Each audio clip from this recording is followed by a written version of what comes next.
Welcome to the Rim Break Rodeo. We hope this video helps.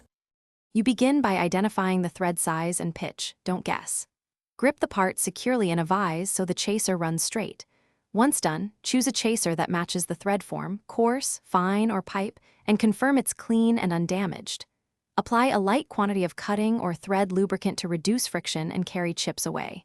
Turn the chaser by hand first to align threads, feel the engagement. If it binds, back off and realign rather than forcing the tool.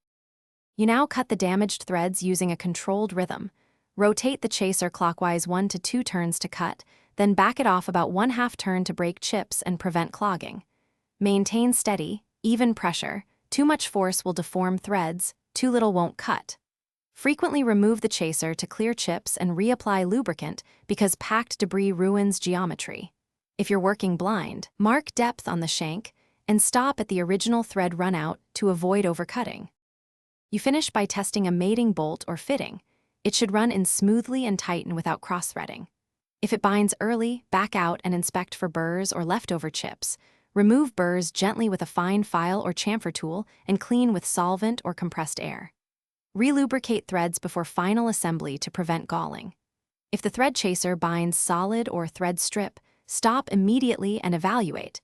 You may need a repair insert, oversized thread, or professional rethreading service. Thanks for watching. Consider subscribing if we helped you.